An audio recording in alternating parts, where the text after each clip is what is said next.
150 కోట్ల జనాభాలో 75 కోట్ల మంది మహిళలు ఉన్నారు.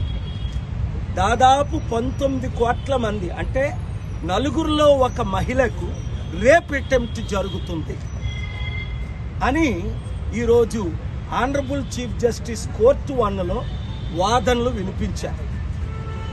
మహిళలకు రేప్ చేయడమే కాకుండా చిన్న పిల్లలు 2 సంవత్సరాలు 4 సంవత్సరాలు 5 సంవత్సరాలు చంటి బిడ్డలను కూడా కొన్నిసార్లు తండ్రులు కొన్నిసార్లు అన్నదమ్ములు కొన్నిసార్లు బంధువులు రేప్ చేస్తున్నారని రుజువులతో కోర్టులో వాదనలు వినిపించారు.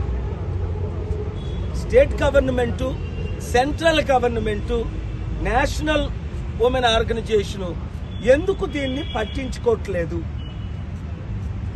ఎందుకు చర్యలు తీసుకోవట్లేదు? మహిళలను ఎవరు కాపాడతారు? కోర్టులు కాపాడకపోతే. హోమ్ మినిస్ట్రీ 7 సార్లు నోటిఫికేషన్లు ఇచ్చింది ఎఫ్ఐఆర్ వెంటనే ఫైల్ చేయమని. నా ప్రేయర్ ఏంటంటే 7 రకాలుగా. 1, ఎఫ్ఐఆర్ వెంటనే ఫైల్ చేయాలి, 30 రోజుల్లో ఛార్జ్షీట్ ఇవ్వాలి, 3 నెలల్లో కఠినంగా శిక్షించాలి, రేపు చేసిన విక్టిమ్‌ని 50% డబ్బులు చెల్లించాలి. రేపు చేసిన ఆయన చట్టాలు ఇలాగ మనం నెరవేర్చితే కనీసం 199% మహిళల్ని మనం కాపాడగలుగుతాం. మరలా సెంట్రల్ గవర్నమెంట్ కౌంటర్ ఫైల్ చేయలేదు అంటే ఎవరు అన్నారు? వాళ్ళకి 1000 కోట్లు బడ్జెట్ ఉంది, 1000 కోట్లు స్టాఫ్ ఉన్నారు, ఎందుకు ఫైల్ చేయట్లేదు కౌంటర్? వాళ్ళకి ఇంట్రెస్ట్ అంతా రాష్ట్రంలో సర్పంచ్ ఎలక్షన్లు దాచుకోవడం, దోచుకోవడం, మరల గెలవడం. దేశంలో జమిలీ ఎలక్షన్స్ తప్ప మహిళల గురించి ధ్యానం లేదా? మీరు ఈ మధ్యని సినీ ఇండస్ట్రీలో కూడా ఇన్వాల్వ్ అయ్యారు కదా అన్నారు. అంటే అల్లు అర్జున్ కేసులో నేను ఇచ్చా అల్టిమేటం, మీరు చూశారు.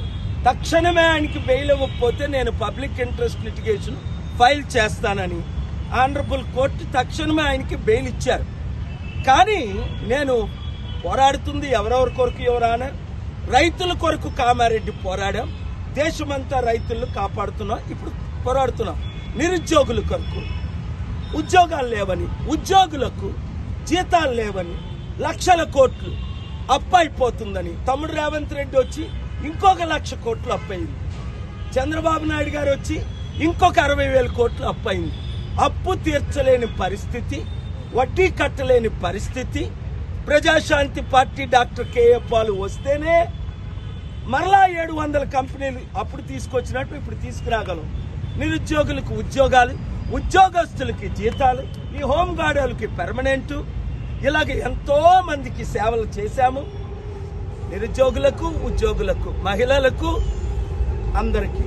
అందరికీ న్యాయం చేసే పోరాటం చేయడమే నాది. అందుకనే ఇప్పుడు రేపు 19వ తారీఖుని కొత్తగూడెం దగ్గర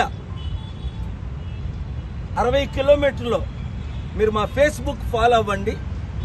19 ఉదయం 11 గంటలకు నేను వెళ్తున్నాను మరుగు మండలం.